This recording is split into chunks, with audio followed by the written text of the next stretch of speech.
todo aquello que no se repara y que no se le da mantenimiento, no sirve. Entonces mi vehículo, cuando compré el Volkswagen, dice ahí en la guantera, cada 5,000 kilómetros hay que cambiarle el aceite.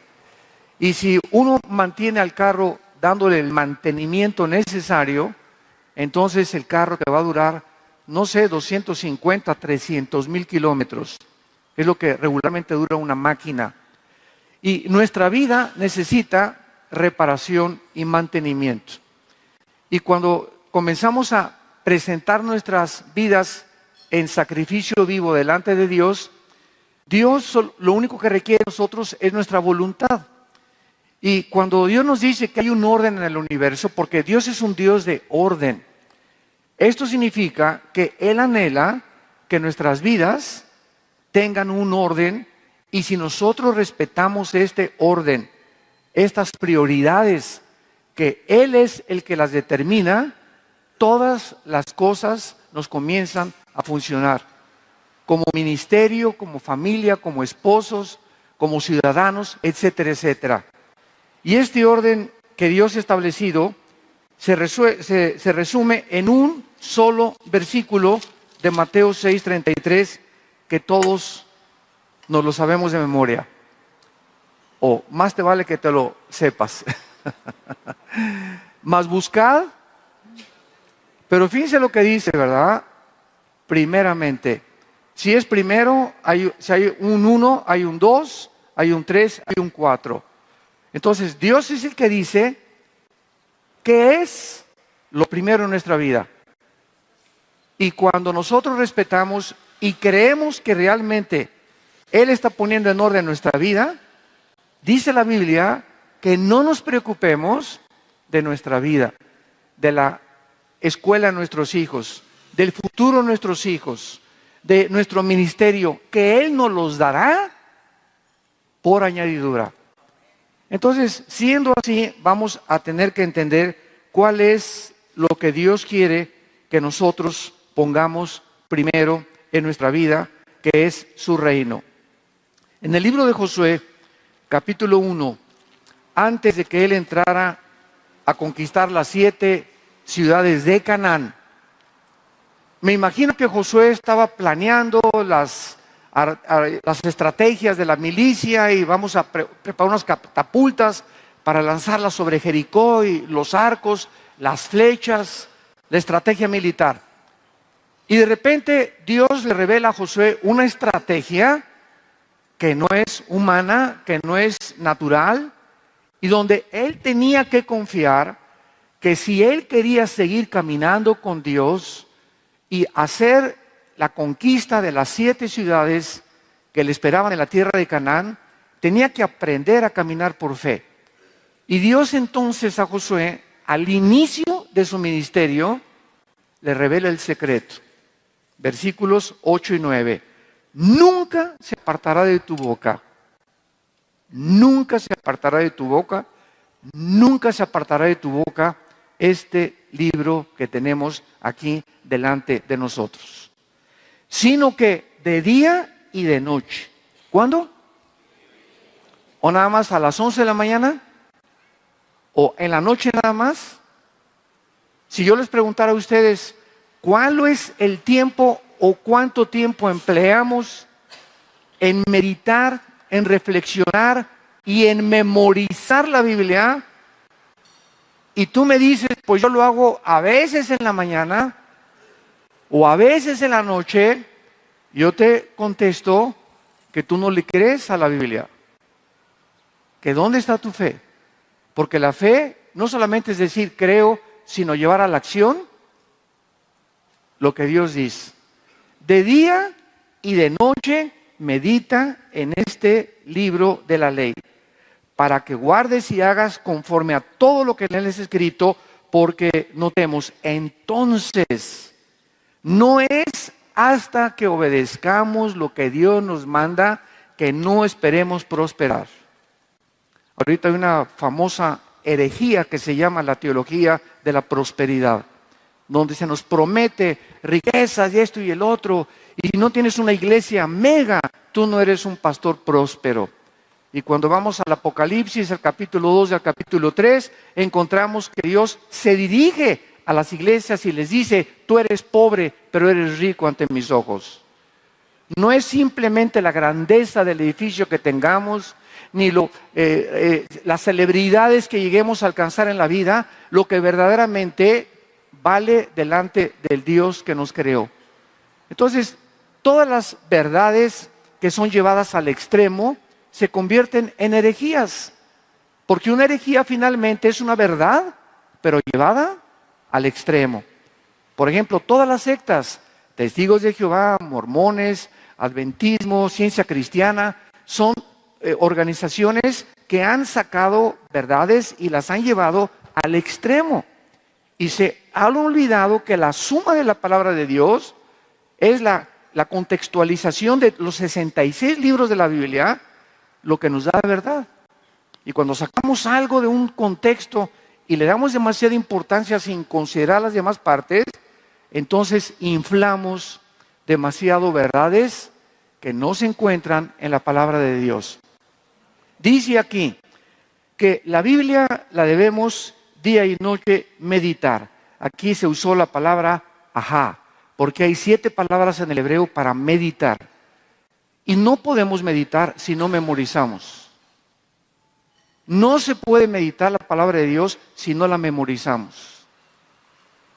Si yo te preguntara, ¿podrías pasar aquí y dar de memoria ya de perdida el Salmo 23? ¿O podrías repetir de memoria el Salmo 91? ¿O podrías decir que tienes por lo menos en nuestra carrera pastoral 50 versículos que has memorizado? ¿Cuánto de la palabra de Dios mora en nosotros? Porque si no memorizamos la palabra de día y de noche, 2 versículos en la mañana, 2 en la tarde, 2 en la noche, como si fueran pastillas que nos recitara el médico universal. Si no hacemos eso nosotros, no hemos entendido que Jesús dijo en Juan 6, mis palabras son espíritu y son vida. Entonces, si yo vengo a leer la Biblia nada más, Jesucito mío, mi dulce compañero, me desamparo en la lucha, amén, ¿verdad? Eso no es un devocional. ¿Por qué no es un devocional? Porque la palabra pasé sobre de ella nada más. Pero si yo me concentro, por ejemplo, en Proverbios capítulo 3, hijo mío, guarda mi ley, no desampares, ata la misericordia y la verdad, porque entonces será de larga vida para ti y años de vida te aumentarán. Teme a Jehová y Él te concederá las peticiones de tu corazón, etcétera, etcétera. Cuando comenzamos a lo que leemos, memorizarlo, y ya memorizado, comenzamos a pensar en lo que estamos nosotros memorizando, es cuando el Espíritu, porque dijo Jesús, mis palabras son espíritu, entra a nuestro espíritu, se impregna la palabra de nuestro espíritu y la vida del Espíritu Santo comienza a transformarnos, a iluminarnos, y sin que nos demos cuenta, cada vez que venimos a la Biblia, con esa actitud comenzamos a recibir iluminación. ¿Saben ustedes que la Biblia es un libro sellado? Tiene un candado la Biblia. Y dice Apocalipsis 22, nadie ya a esta revelación, nadie le puede agregar una sola palabra. Y a esta revelación, a estos 66 libros, hay de aquel que le agregue algo, hay de aquel que le saque algo. ¿Qué significa esto? Que todo lo que Dios nos tenía que decir está aquí. Entonces ya no hay nuevas revelaciones. Necesitamos iluminación sobre lo que ya está revelado. Entonces cuando yo a alguien, pues tengo una nueva revelación, bueno, si tienes una nueva revelación, ponle segunda de Pancho y pégasela a la Biblia. Porque entonces está incompleta la revelación de Dios. Y la revelación de Dios está completa. Es un libro sellado. Aquí está todo. Dios habiendo hablado muchas veces y de muchas formas en otros tiempos, ahora nos ha hablado por su Hijo. Y todo lo que Dios tenía que darnos y la revelación que nos dio los apóstoles se condensó en 66 libros para que nosotros edifiquemos nuestra vida sobre las cartas apostólicas y sobre lo que el Espíritu Santo reveló en las Sagradas Escrituras. Y ahora, ¿qué es lo que necesito yo cuando la revelación de Dios está completa? Necesito iluminación para entender esta revelación. Por ejemplo, rápidamente en el libro de Daniel, hace 2600 años, Dios le dice a Daniel, Daniel, sella estas palabras, ponles un candado. Y esto que te voy a decir, Daniel, van a pasar 2600 años hasta que Dios le quite el candado, y en estos 2600 años ningún profeta, ningún apóstol, nadie va a entender lo que está escrito aquí, hasta el tiempo del fin. El conocimiento aumentará y la ciencia aumentará.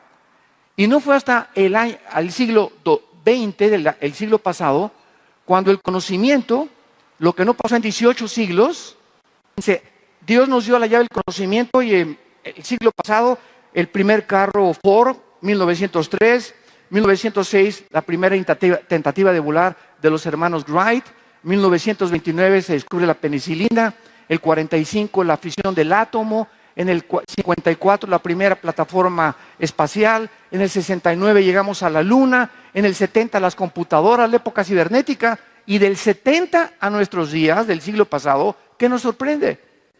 Daniel, en los últimos tiempos, el conocimiento aumentará. No es hasta la época que tenemos nosotros que estamos comenzando a entender las revelaciones del libro de Daniel, porque estaban selladas para nuestra época. Antes no las podían entender. Dios le dice a Pablo, Pablo, a ti solo, no a Juan, ni a Pedro, ni a Santiago, te voy a dar una revelación. ¿Cuál es? El rapto de la iglesia. A ningún otro apóstol se le reveló el arrebatamiento de la iglesia más que al apóstol Pablo. A Juan, a ti te voy a revelar el amor que tengo yo por la humanidad. A Pedro te voy a revelar las condiciones de los falsos maestros y de los falsos apóstoles. Y así a cada apóstol, a Jeremías, a Malaquías, a los apóstoles, Dios nos da a todos diferentes cosas. A los bautistas Dios les dice, les voy a dar esto y les voy a hacer evangelistas. Los carismáticos, ¿verdad?, van a venir a renovar muchas cosas que estaban ya demasiado estructuradas. A los presbiterianos les voy a dar mucha teología, y a los nazarenos les voy a dar estas cosas. Y cuando vemos la gama de Dios, que es preciosa, es maravilloso que haya denominaciones, porque ninguna denominación tiene toda la verdad. Nos necesitamos todos. Y no podemos ser arrogantes, ni encerrarnos. Pues no, esto es así, yo necesito a mis hermanos pentecostales, hay algo que yo no tengo que ellos tienen, carismáticos, bautistas, etcétera, etcétera. Cuidado con la arrogancia. Cuando creamos que nosotros tenemos todo y que no lo necesitamos, y esta es la grande bendición de ver un grupo como el de ustedes, de diferentes iglesias y denominaciones, soportándonos unos a otros. Unos dicen que hay que hablar en lenguas, otros que no hay que hablar en lenguas. Que hay cristianos que tienen demonios, otros que no tienen demonios, etcétera, etcétera. No nos vamos a pelear por eso. Son doctrinas no esenciales. Mientras creas que es por la fe, por la justificación por la fe, que es la base y la columna vertebral del cristianismo, la justificación por la fe. Mientras tú creas que somos justificados, declarados, santos, sin haber hecho ninguna obra, ni antes ni después de la salvación, eres mi hermano. Y todas las demás cosas, allá nos vamos a poner arriba de acuerdo. Si es que nos ponemos de acuerdo, ¿verdad? Bueno, entonces, cuando consideramos esto, vemos de qué forma Dios a Josué le dijo el secreto para poder tener victorias en las guerras espirituales.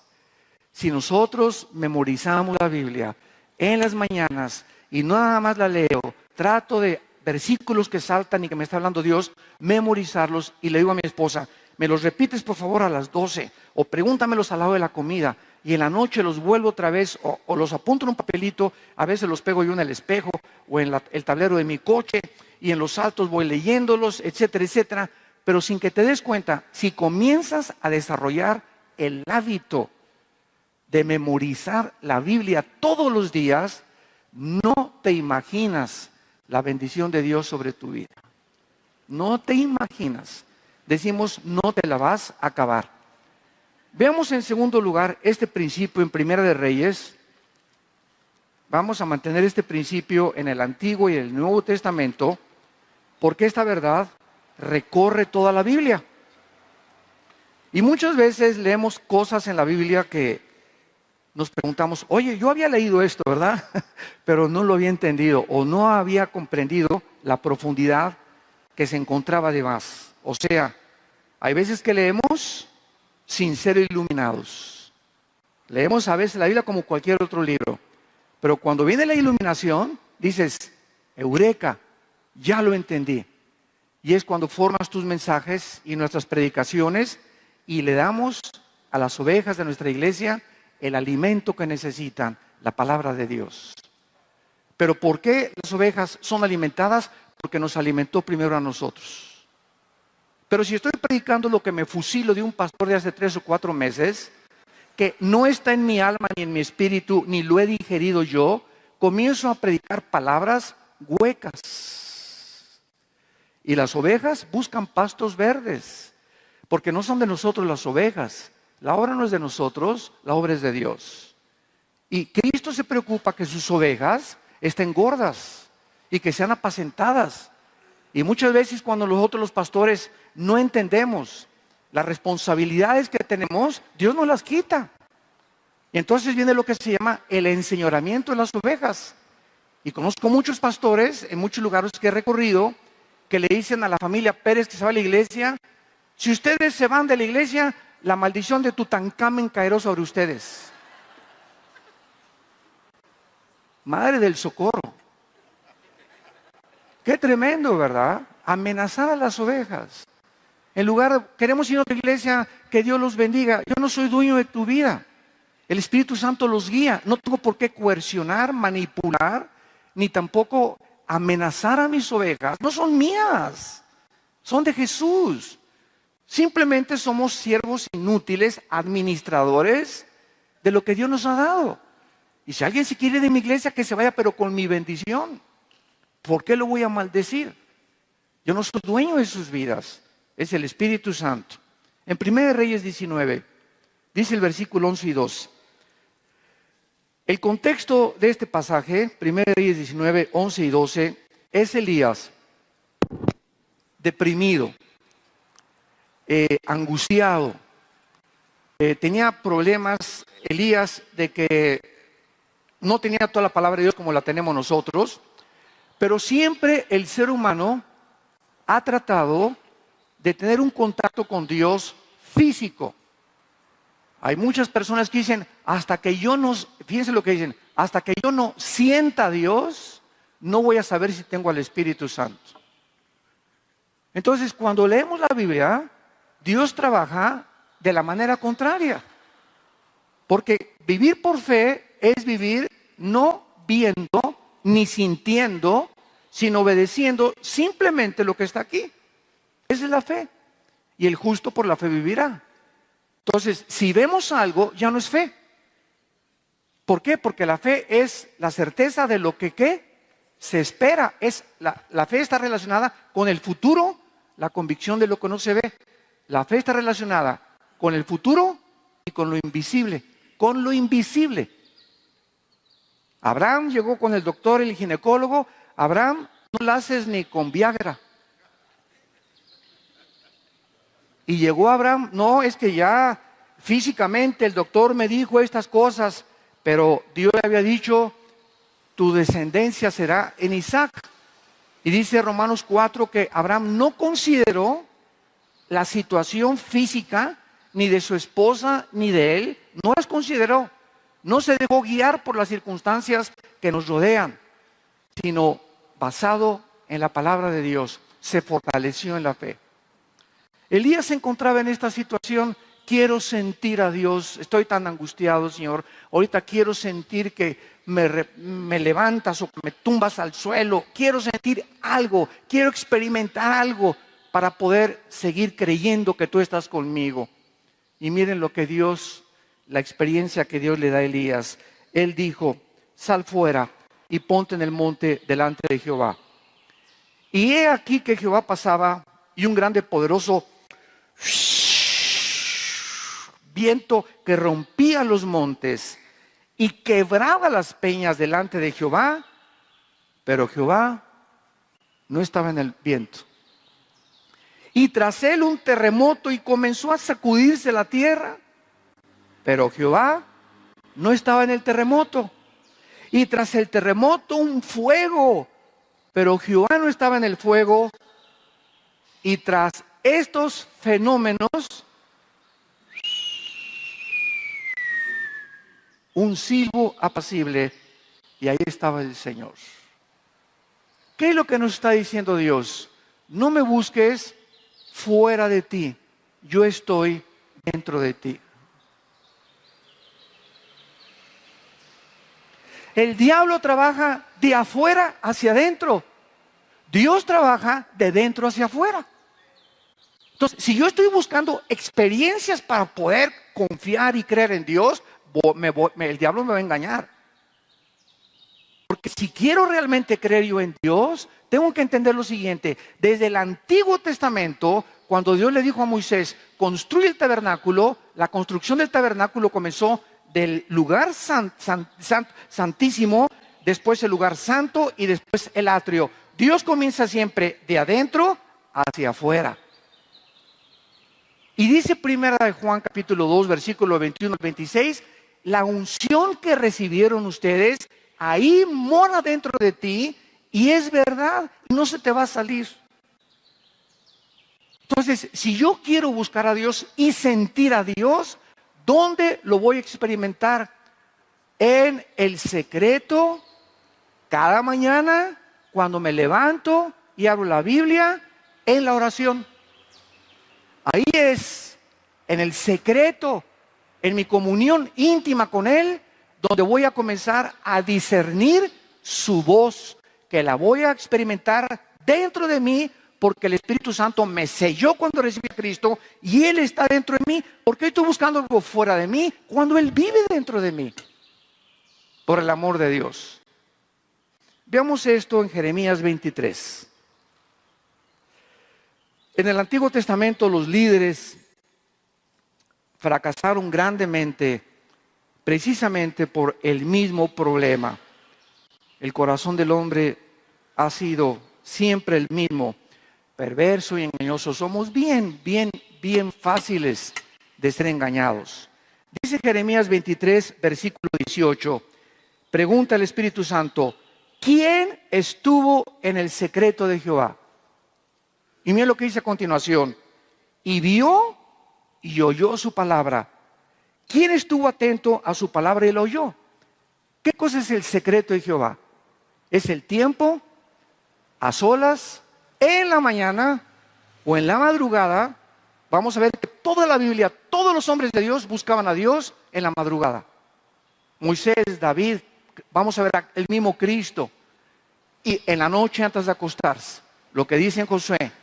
Pero el secreto de Jehová, dice la Biblia, que cuando nosotros en la mañana disciplinamos nuestra vida para abrir nuestra Biblia, yo siempre pongo los salmos enfrente, me identifico con todas las situaciones, experiencias emocionales y sentimentales de David.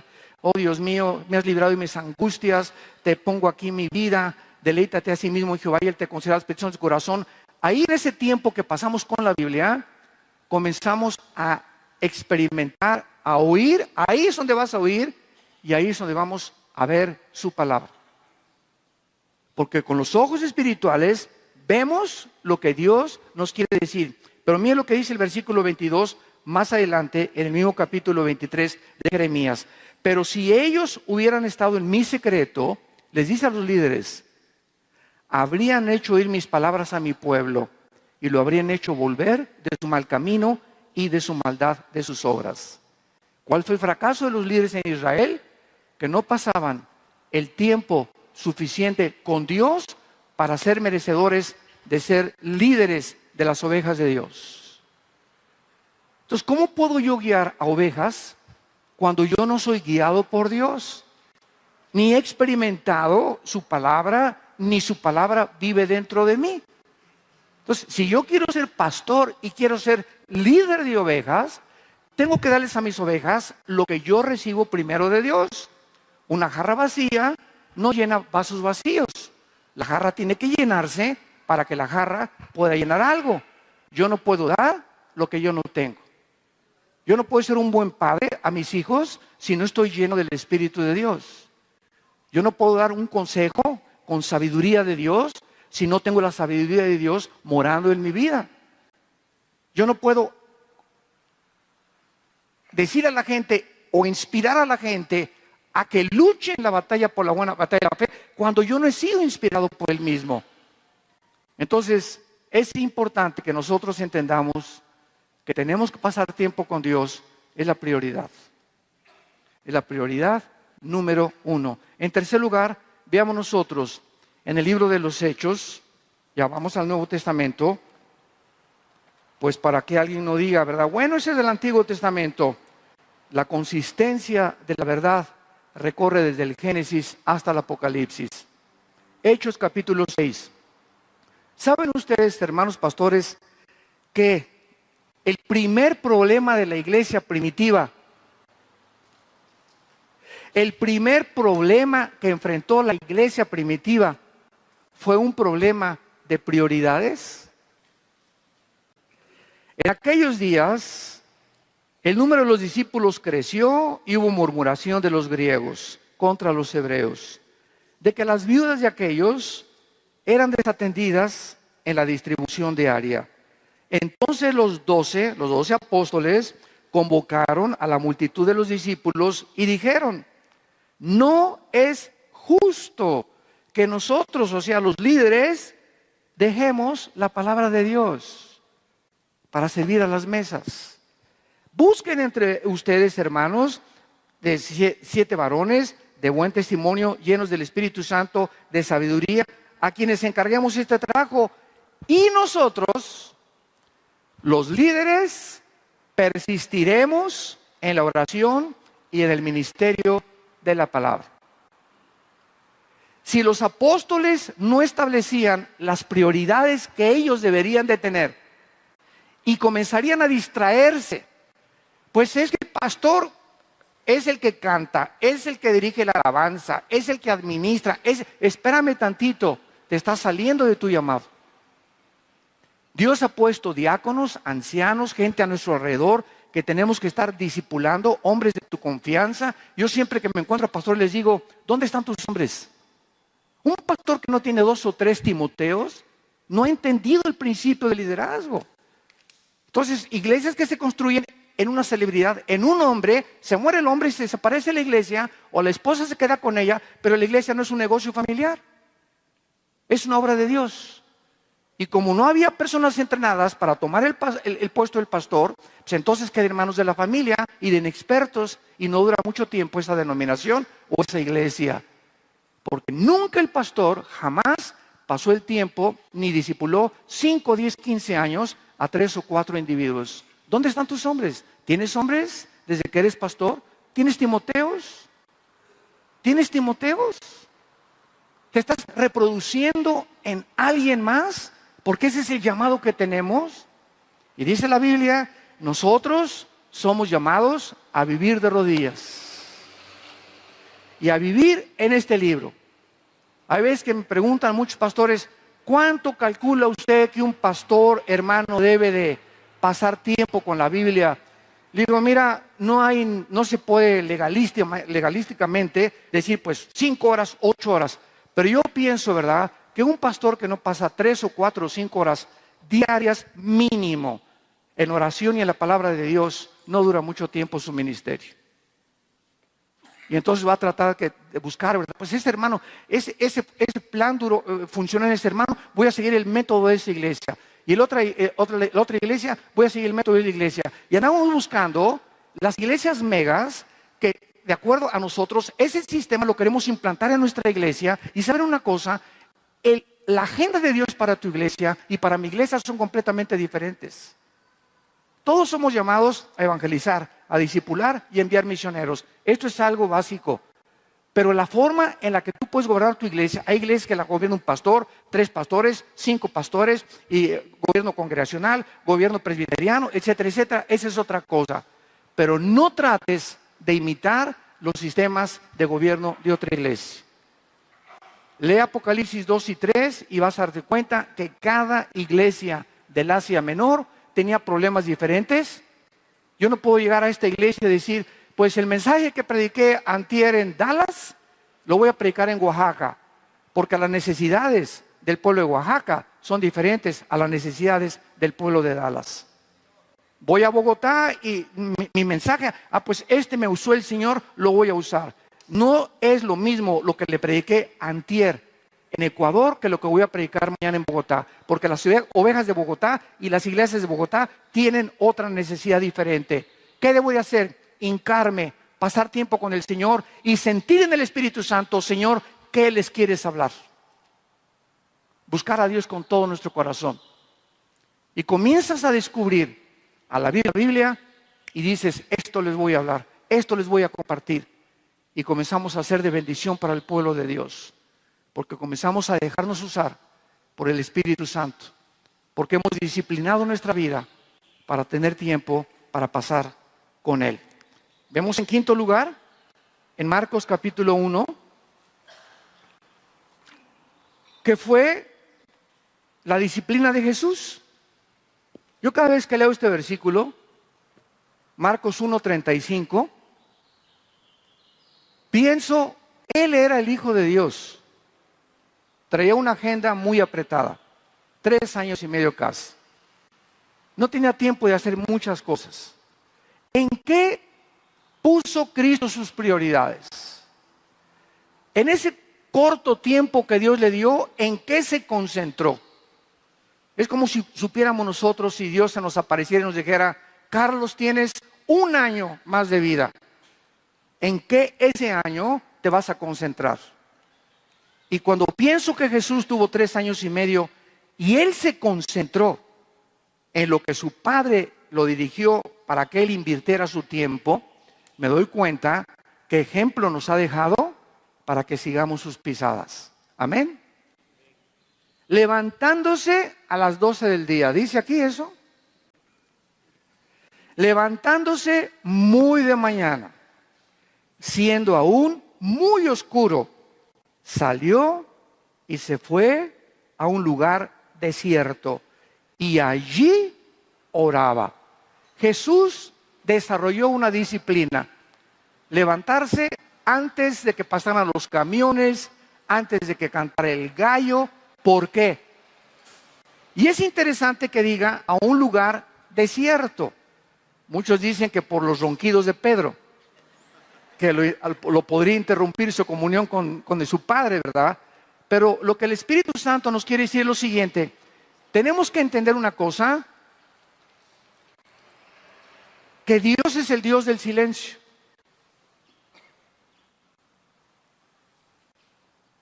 Tiene que haber silencio. Tengo que estar un tiempo, buscar un tiempo en mi casa donde el niño no llore, donde yo pueda estar y pueda en ese silencio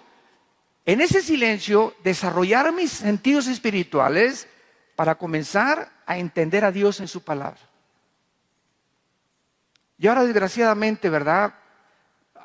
Vamos al carro y tenemos que ir oyendo música, nos acostamos y con música, y qué bueno que de vez en cuando hay alabanzas. Pero ¿por qué Dios mandó 40 años a Moisés a ver lagartijas? 40, ¿se imaginan lo que es eso? 40 años. Nada de ruido, ni la charrita del cuadrante, ni FM, ni AM, ni iPhone, nada absolutamente.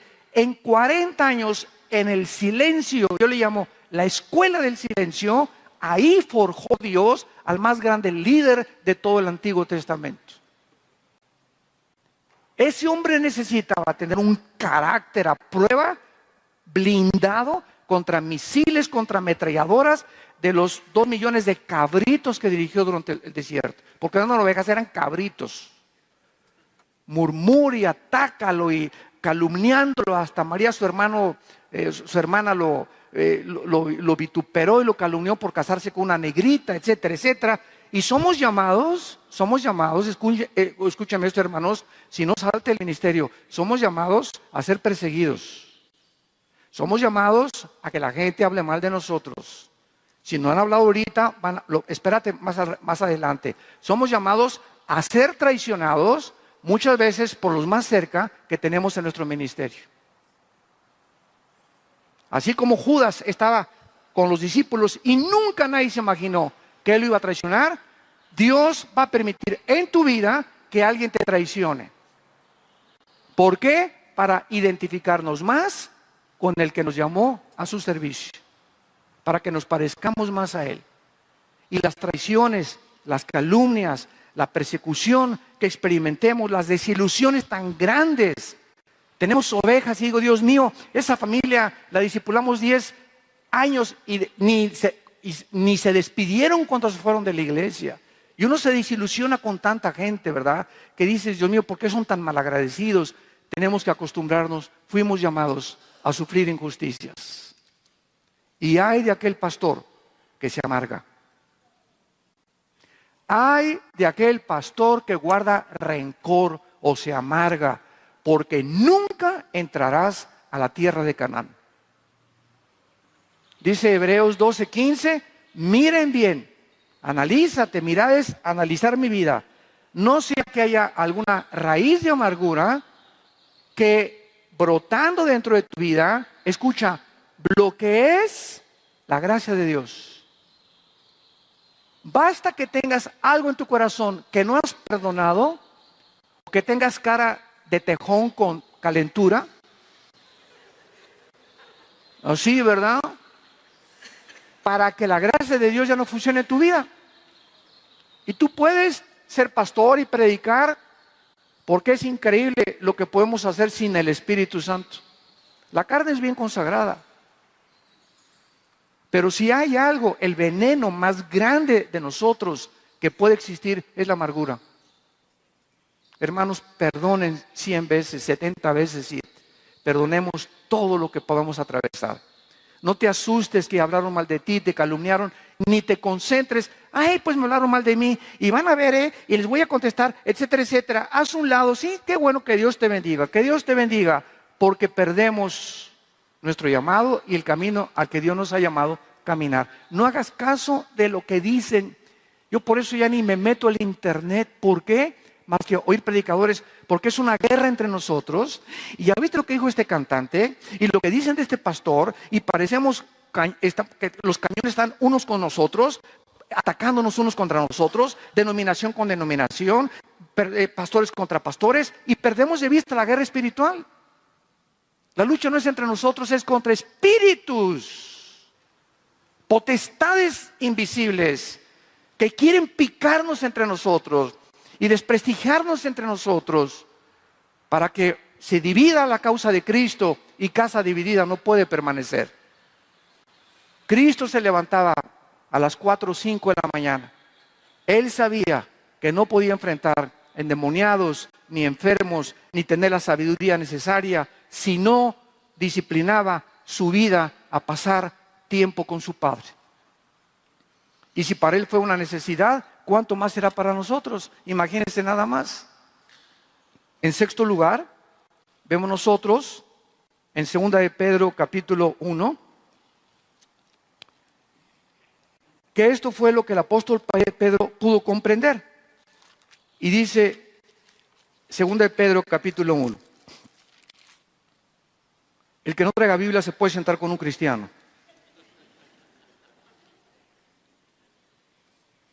No podemos nunca dejar la Biblia en la casa. La palabra de Dios la tenemos que traer en todos lados. Somos pastores, somos líderes. 2 de Pedro 1, versículo 2 y 3. Gracia y paz os sean multiplicadas en el conocimiento, que está aquí en la Biblia, de nuestro Señor Jesús. Todas las cosas, no hay excepción, que pertenecen a la vida y a la piedad, tiempo presente, pretérito, tiempo pasado, nos han sido dadas ya. No hay nada en tu ministerio, en tu vida, desde que Dios nos llamó, que nos haga falta. Solo necesitamos desarrollar lo que ya, el potencial increíble que traemos todos dentro. Todas estas cosas nos han sido dadas, escuchen, por su divino poder, mediante el conocimiento de aquel que nos llamó. En otras palabras, Dios deposita una semilla y como toda semilla tiene que agua, aire, sol y tierra para que la semilla crezca. Es la semilla de la palabra de Dios. Todos tenemos la semilla de Dios sembrada. 1 Pedro 1:23, hemos sido renacidos por la semilla incorruptible, la cual permanece para siempre. Ahora, esta semilla que tengo yo, cuando vengo a la Biblia y me pongo en contacto con el conocimiento de Dios, esa semilla dentro de mí comienza a crecer y a desarrollar los dones que Dios me escogió. Yo no busco los dones, Él es soberano.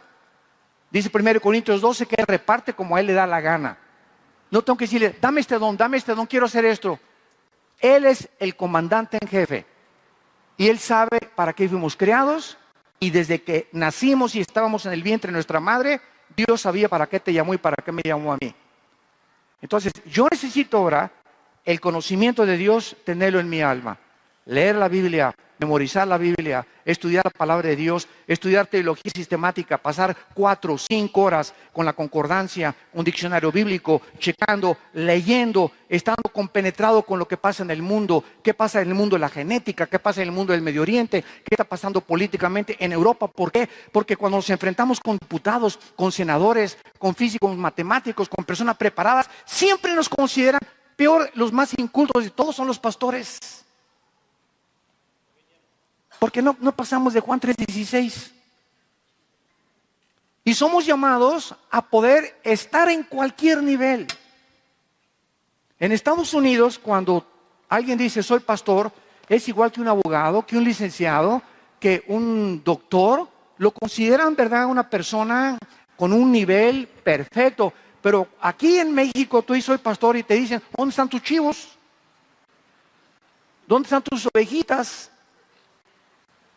¿Por qué, verdad? Porque platicábamos el otro día con algunos pastores que los pastores, desgraciadamente, muchas veces no estamos acostumbrados a leer. Se calcula que en Latinoamérica se lee un libro al año, en Europa 7 libros al año.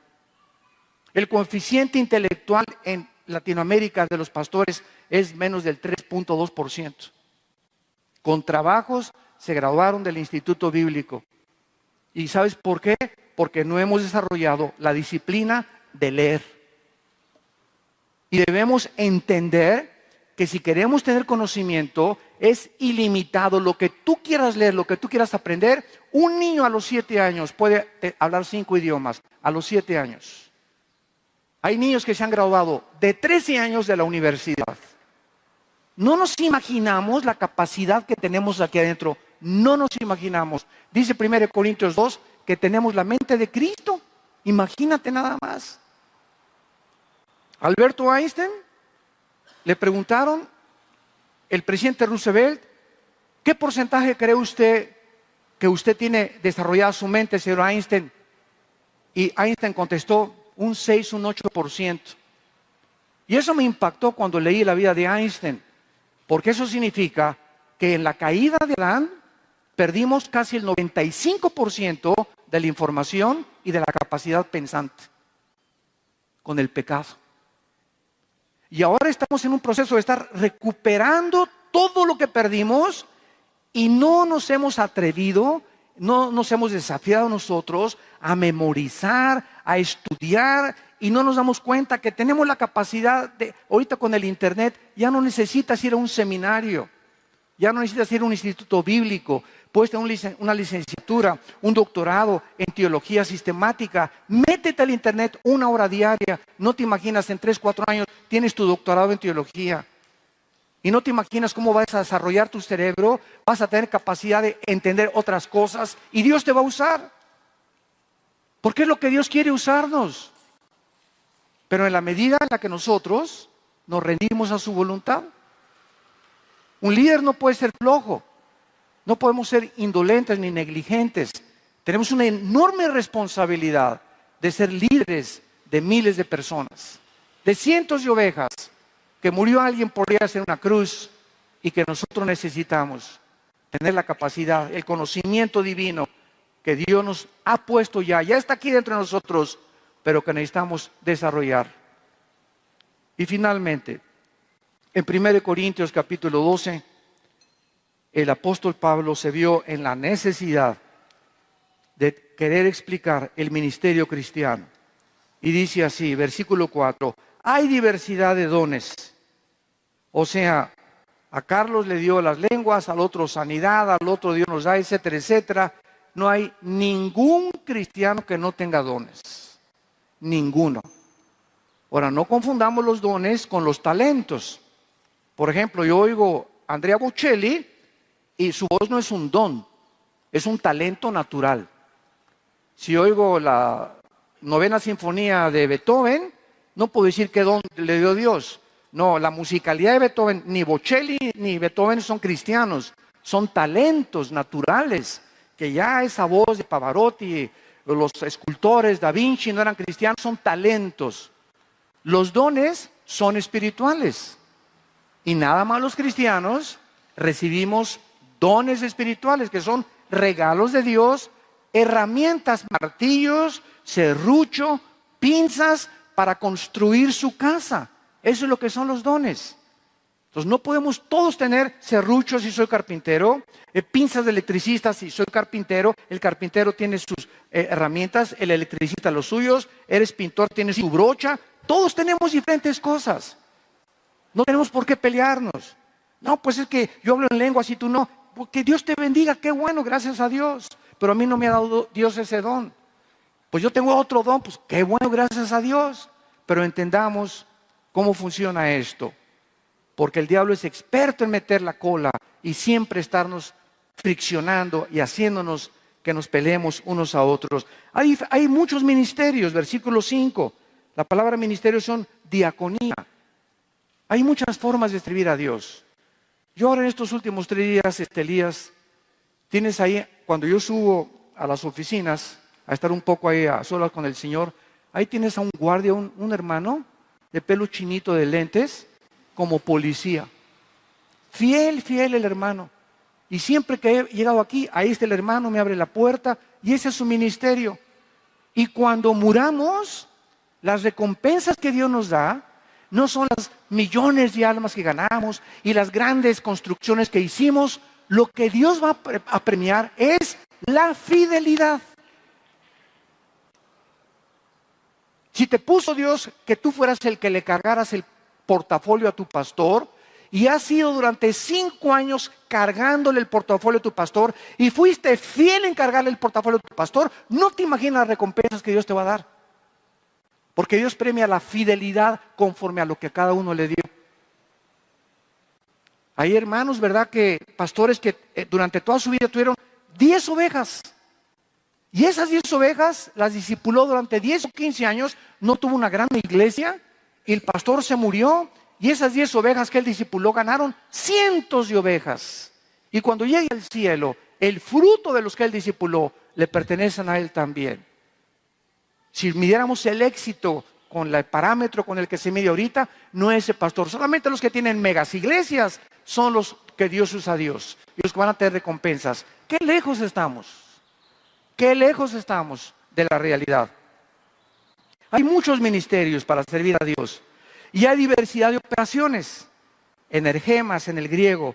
O sea, las energías del Espíritu Santo operan diferente en Billy Graham, operaron diferente en Luis Palau, operaron diferente en Martín Lutero.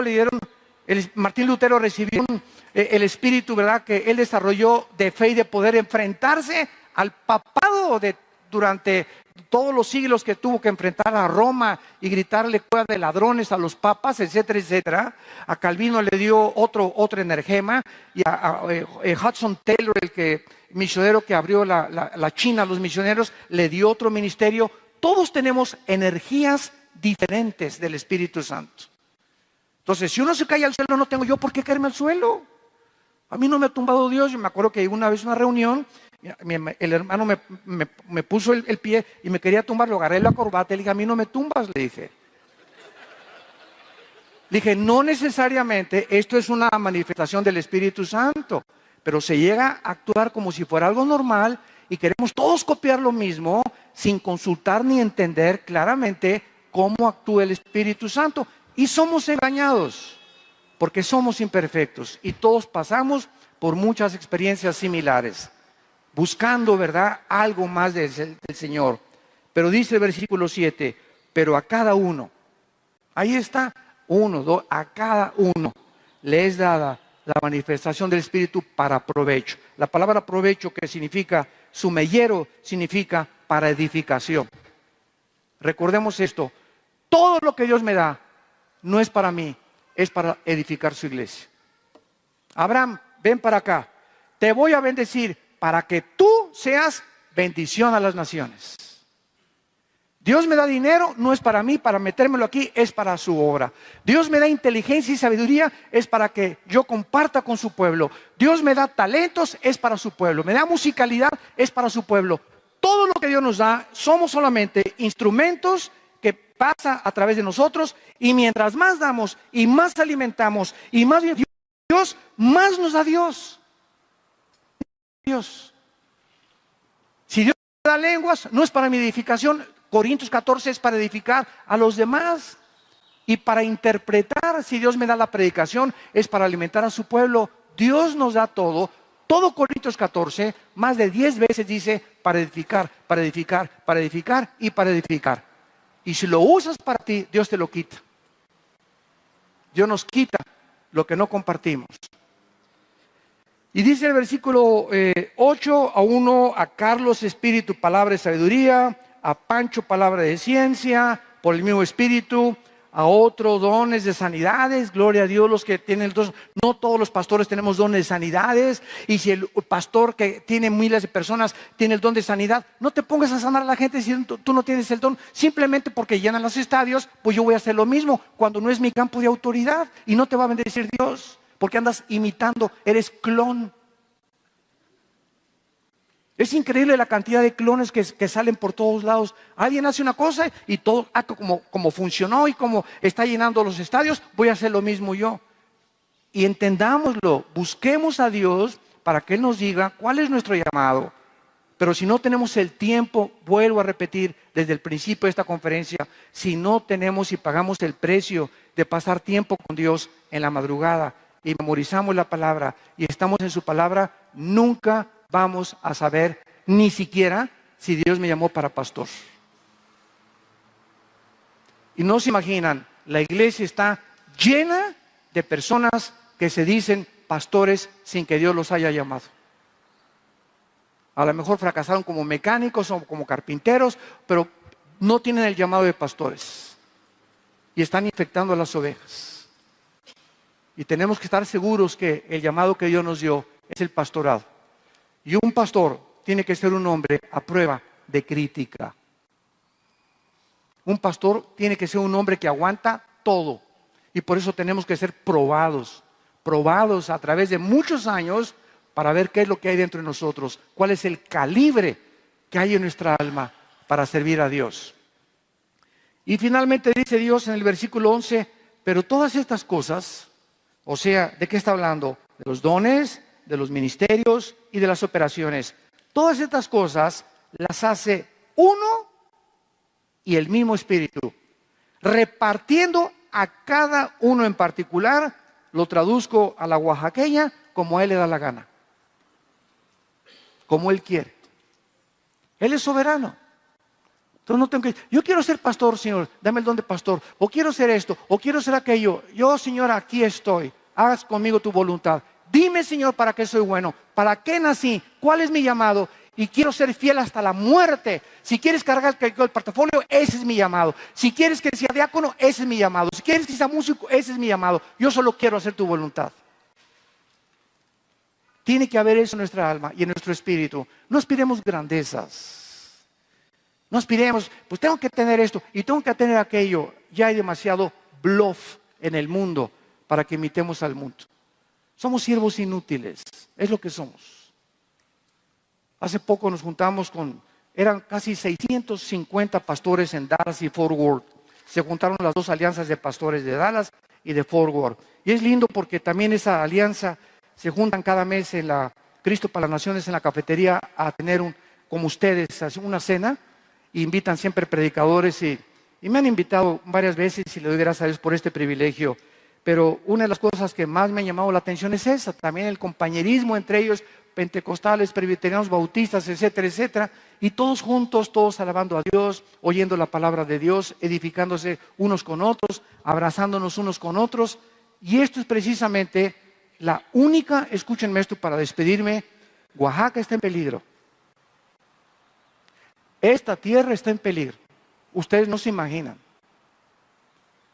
Nosotros tenemos cristianos de muy, muy, muy alta influencia en México, en el gobierno. Unos van a nuestra iglesia y estamos informados, ¿verdad?, de que hay algo muy grave aquí en esta tierra, en este estado. Muy fuerte. Y aparentemente el gobierno ahorita no tiene solución más que el uso de la fuerza. Porque por los dos lados hay intransigencia. Y siempre se está buscando cuál es la solución de los maestros o los militares. Hay desinformación en los periódicos, en los medios de comunicación. Nosotros somos la única luz de Oaxaca. No esperemos que ningún gobernante, ningún priista, ninguno de la Morena, ni del PAN, ni del partido, nadie va a solucionar Oaxaca, ni el problema de Michoacán, ni de Morelia, etcétera, etcétera, en México, porque están los potestades superiores invisibles ya comenzando a ser revuelto, a impedir que el evangelio lleve, a que la iglesia comencemos a ser perseguidos. Y escúchenme esto, he escuchado esto, ya van a comenzar, ya en Estados Unidos ya están persiguiendo a la iglesia, ya se les prohibió a los pastores hablar de la homosexualidad. Y si allá donde más libertades ha habido hay esto, en México vamos nosotros a continuar, porque somos el clon de Estados Unidos, desgraciadamente. Si algo va a cambiar Oaxaca, son ustedes. Si ustedes se juntan una vez a la semana o cada 15 días a tener una hora de oración y no van a sacudir los cielos, en el nombre de Cristo clamamos la tierra del estado de Oaxaca para ti, Señor. Líbranos de esta opresión en el nombre de Jesús. Clamar, llorar, si mi pueblo sobre el cual mi nombre es invocado oraren y se arrepintieren y buscaren mi rostro, yo sanaré su tierra. Somos nosotros la única luz, la única esperanza es Cristo. No partidos políticos, ni hombres, ni mesías. Somos nosotros los líderes de Dios. Yo los desafío, hermanos, a que se junten a orar. No se imaginan el poder que van a sacudir las potencias de los cielos cuando verdaderamente nos arrepintamos unos con otros, nos pidamos perdón unos a otros. Nos hemos ofendido demasiado, nos hemos criticado demasiado unos a otros. Vamos a detener esto, vamos a unirnos, vamos a llorar juntos, a pedirnos perdón, a pedir perdón por la idolatría, por el paganismo que ha poblado todos los estados de México, para que Dios pueda actuar y podamos ver Oaxaca como un ícono y como un faro muy pronto que pueda guiar a los demás estados de la República Mexicana. Padre, te damos gracias por tu palabra. Nos arrepentimos, Padre, del daño que nos hemos hecho. Te pedimos perdón. Nos necesitamos, Padre. Unos a otros nos necesitamos profundamente. Oh Dios, escucha nuestra oración. Tú que creaste los cielos y la tierra, tuya es la magnificencia, el poder y la gloria y la victoria. Porque tú eres el creador de todas las cosas, de los cielos y de la tierra. Tú eres excelso sobre todo y tú dominas sobre todo. Tú pones y tú quitas a los reyes. En tu mano está hacer las riquezas y en tu mano está el poder. Y tú lo das a quien tú quieres, soberanamente. En esta mañana, Señor, que tu misericordia sea conforme esperamos en ti. Y te pedimos que guíes nuestro camino, porque a ti estamos elevando nuestra alma. Y rogándote y pidiéndote, ten misericordia de Oaxaca, Padre. Oh Dios, trae la paz a este estado. Limpia, Señor, a este estado de toda la confusión que existe, política, económica, religiosa. y únenos a nosotros como tus líderes, para que lo único que veamos sea Jesús, que abrió sus brazos en esa cruz para decirnos que nos amaba y para que fuéramos motivados a luchar hasta la muerte. El que venciere, le daré las llaves del reino de Dios. Gracias, Señor, porque nos has llamado a ser más que vencedores y nos has llamado a ser intercesores. Y ahorita estás, a través de tu palabra, diciéndonos quién se pone en la brecha. Como muchas veces no hay nadie que se ponga en la brecha, tú no actúas. Pero ahora estamos dispuestos a ponernos nosotros en la brecha y a comenzar a clamar la libertad de este estado, para que la paz regrese a este estado, la prosperidad regrese a este estado y sea llena el estado de tu conocimiento. Yo te pido por mis hermanos pastores en esta mañana, que les des un espíritu de sabiduría y revelación, de conocimiento, de inteligencia, de discernimiento de espíritus. Que mis hermanos anden como es digno de la palabra de Dios, llevando fruto en toda buena obra, creciendo en la gracia y el conocimiento de Jesús, fortalecidos interiormente con el Espíritu Santo, y que el Dios de esperanza nos llene siempre de todo gozo y paz en el creer, para que seamos fortalecidos con la esperanza que tenemos delante, que es el ancla segura y firme de nuestra alma. En el nombre de Jesús les bendecimos. Amén. Gracias.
Loving you alone feels so beautiful, and yet it hurts the most. You became my quiet sunrise, the dream I never dared to say. Every smile you gave so freely took my breath a little away. I held this love like fragile glass, so precious, soft and true. But every beat inside my heart was only reaching out to you. Unspoken love is sweet and painful, like honey mixed with rain. A tender hope I hold so tightly, while it slowly breaks me. Loving you from just one side now leaves my soul in silent blue. 'Cause the deeper that I fall alone, the lonelier I do. I can't blame my heart for choosing someone it could never keep. So I smile through hidden heartache and love you quietly. Unspoken love is sweet and painful, like honey mixed with rain. A tender hope I hold so tightly, while it slowly breaks me. Loving you from just one side now leaves my soul in silent blue. 'Cause the deeper that I fall alone, the lonelier I do.